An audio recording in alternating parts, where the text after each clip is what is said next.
12 minuta, do të thonë i pranojmë materialet të cilat duhet të shqyrtohen për këtë seancë, gjë që nuk është në rregull sepse nuk po mbrim as me i lezu, as me po çka, për shembull te statuti çfarë ndryshimi. Edhe megjithatë, do të thonë te statuti i komunës paraprakisht, do të thonë duhet formohet një komision i cili formohet nga kuvendi, pastaj ky komision i shqyrton ndryshimet që duhet bërë në statutin e komunës, pastaj ftohet edhe një debat publik me qytetarët, sepse statuti i komunës ka të bëjë me qytetarët drejt për drejt. Do të thonë materialin e ardhur në 12 minuta, unë kam thënë dhe rikthem prapë, nuk e di që e keni bërë këtë rregull kështu, do të thonë me i çu ftesat edhe mos me pas materialet paraprakisht me lexu.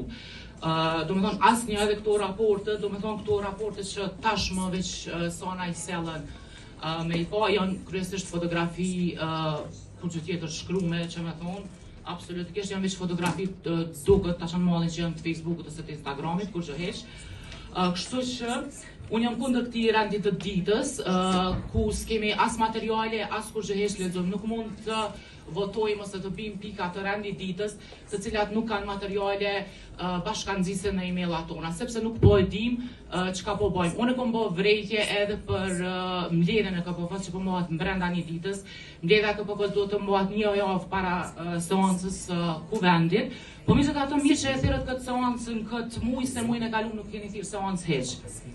E seanca thirrën për të treguar punte e komunës, me gjas nuk po bëni kur gjë edhe jo me gjas, po realisht po shihet kur që po bëni edhe s'po keni çam ju prezantuar qytetarëve të qytetit tonë.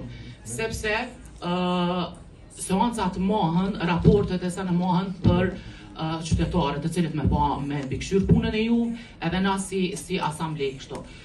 Kështu që nuk është në rregull, do të thonë çdo muaj është mirë kur ki punë ose kur punon, normalisht është 3 seanca çdo muaj. Edhe gjithashtu muajin e kaluar ka qenë një interesim shumë i madh nga kryetari dhe nën kryetaria e komunës, që t'i ftoni punëtorët shqiptar, t'i merrni pyetje në zyrën e juaj, që tregoni se si dhe çka i vlerësoni. Ka punëtorë të cilët janë larguar nga puna edhe pse i kanë vënë 6 muaj, të cilëve ju keni thënë që nuk i keni mjetet e punës. Mjetet e punës i siguron komuna dhe ju punëtori që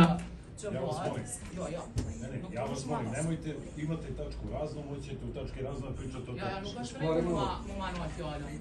Ja vas molim, nemojte da izlazite iz dnevnog reda, imate tačku razno, o čemu možete da pričate. Izvolite, nastavite. Po mbledhen për 2 muaj ditë. Nuk i mali seancat. Nuk mund është mandoj fjallën. Nuk e kja drejt mu mandoj fjallën. Qas shka duhet. Ja vas molim.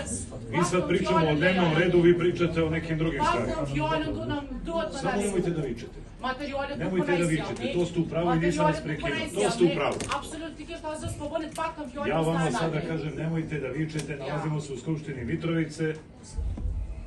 Nuk është në rregull. Izvolite, nastavite. Lejojnë një fjallën tonë, sepse unë jam këtu zëvendës kryestuese për komunitetet dhe i mbroj të gjitha komunitetet, drejtat e tyre. Kështu që, lutem, lejojmë një të flasë, faktën zoni nuk mundi më na enoj. Gjithë çka tjetër po mundoheni, po fjallën nuk mundi më na enoj. Kështu që, punëtorët shqiptar janë ndjehen goxhan pension, çdo ditë zotit thirrën, jo kështu, jo ashtu, jo bëni këto, jo bëni ato. Opet vam kažem, imate tačku razno, možete da pričate o tome, mi sada usvajamo dnevni red. U dnevnom redu ovo nije predviđeno. Čekajte. Jel imate još nešto vezano za dnevni red da kažete? Hvala. Jel se javlja još neko za reč?